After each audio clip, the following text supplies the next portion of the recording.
Welcome to another Treasures for Life Ministry health feature. Today I'll be doing a summary of the laws of health. So simple, yet so informative that even a child can understand and learn from it. Now I'm under this Aki tree and I'll be going through the laws of health.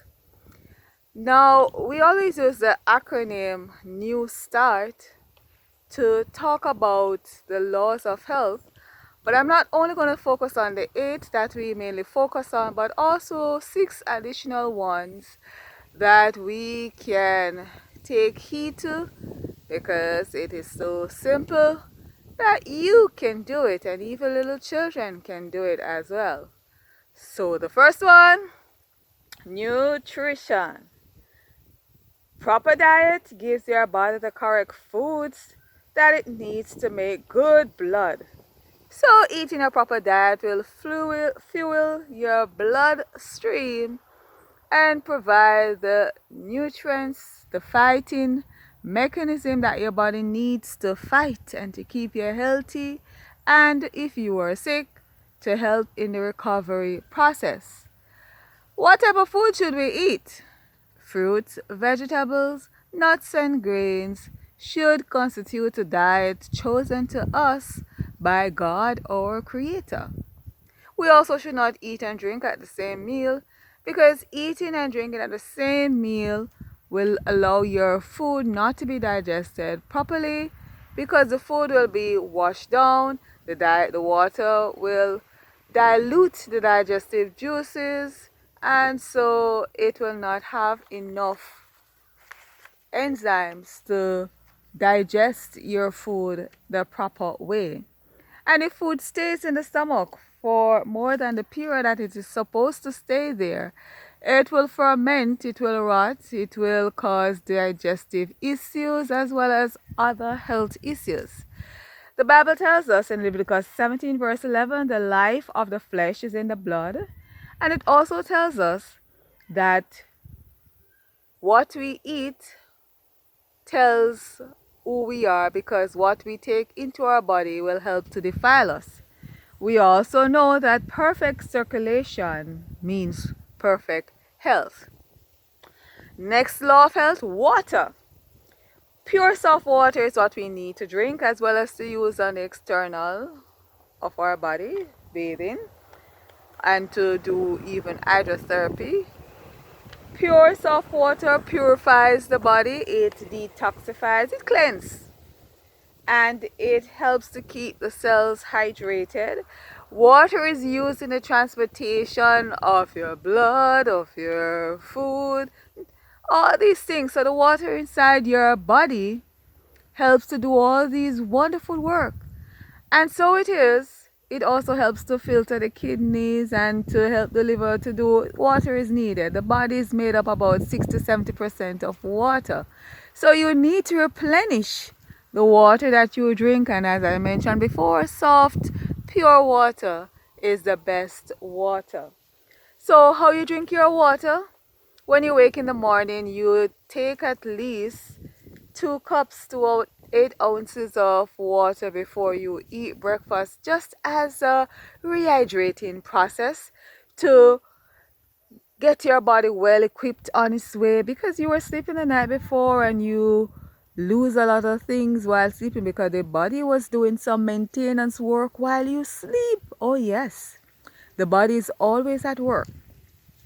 So when you wake in the morning, it would be wise to drink at least 2 cups of water just to replenish the body as well as to assist in the cleansing process.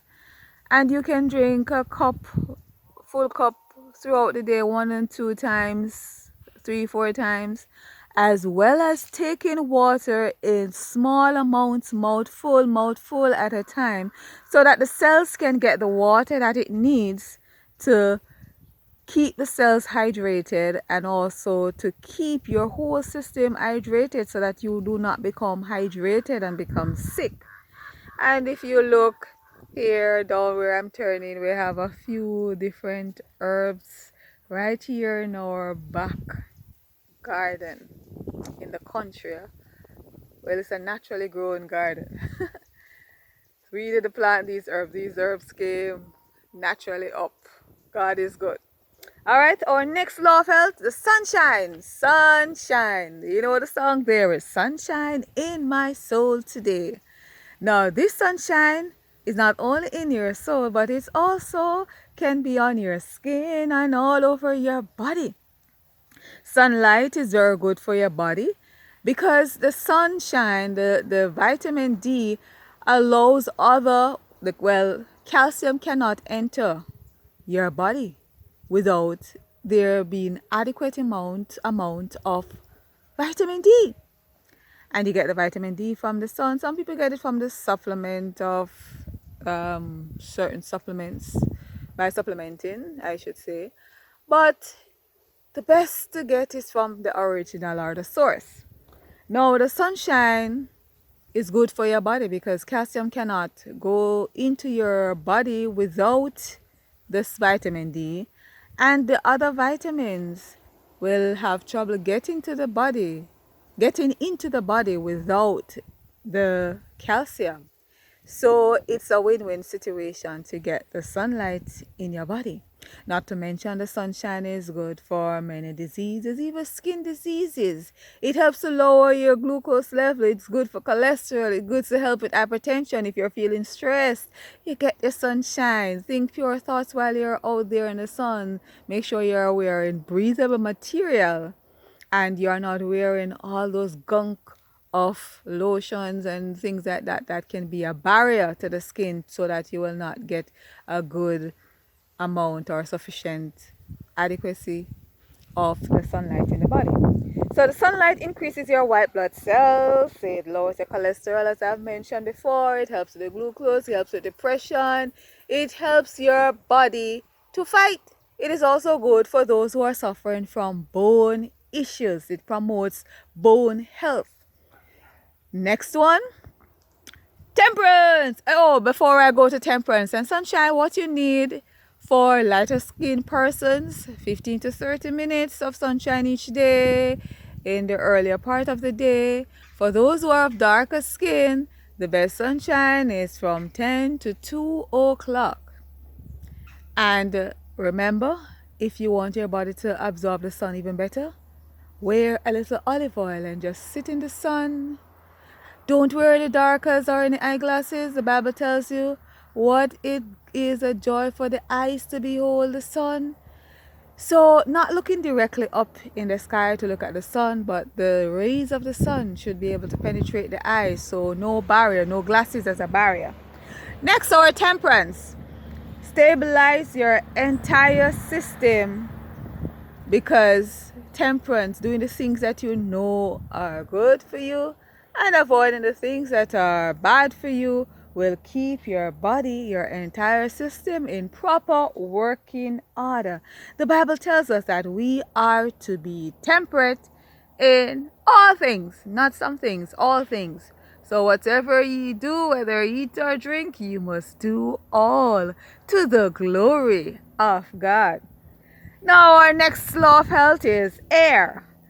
The air, the fresh air that you breathe, you take in deep breaths, hold it for a few seconds, let it out slowly. Take in deep breaths again, hold it for a few seconds, and you let it out slowly, as well as taking the deep breaths, fast in, let it out, fast out.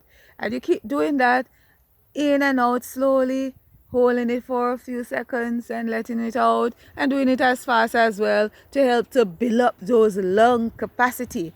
You know that many of us are surface breathers. We don't breathe properly, and so it is, the lungs do not learn how to be expanded in their full capacity, because we just surface breathe. We breathe from the top of our lungs.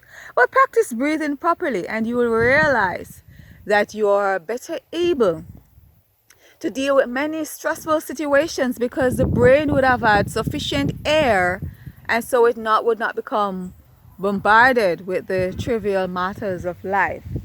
So oxygenate your blood, your veins, your arteries by taking in those clean, fresh, pure air which also helps to purify your blood.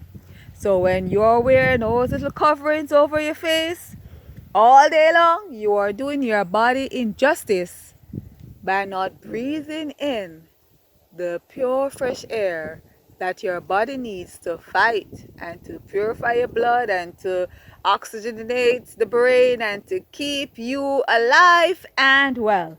Our next law of health: rest. Resting, sleeping at night, as well as remembering God's seventh day Sabbath will also help to maintain your regular pressure.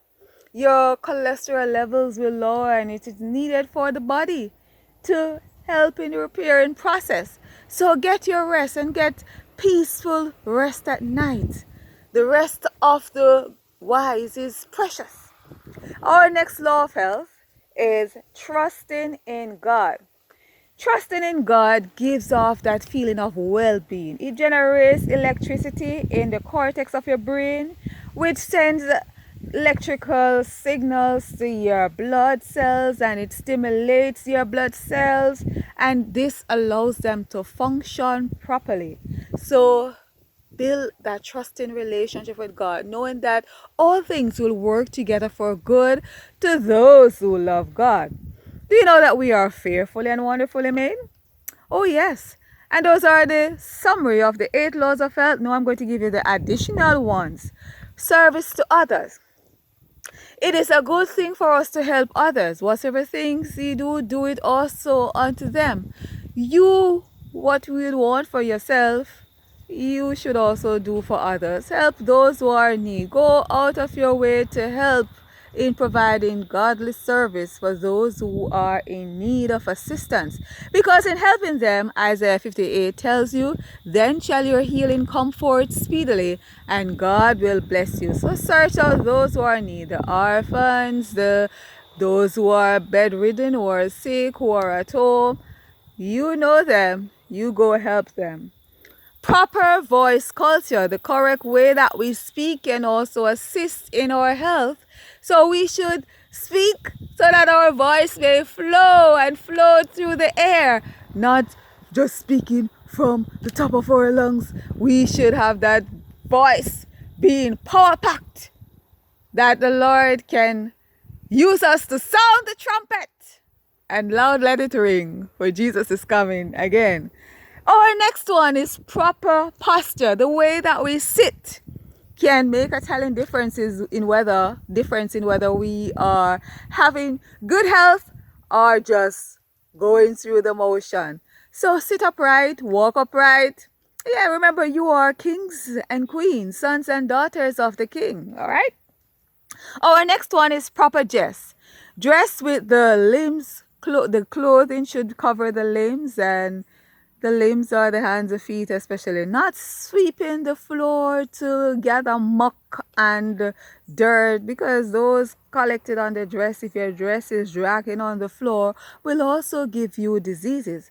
But the dresses or the pants should be well below, down to your ankle for the men, and a little above the ankle for the females. And the hands should be covered as well. Perfect circulation, as we mentioned before. Perfect blood.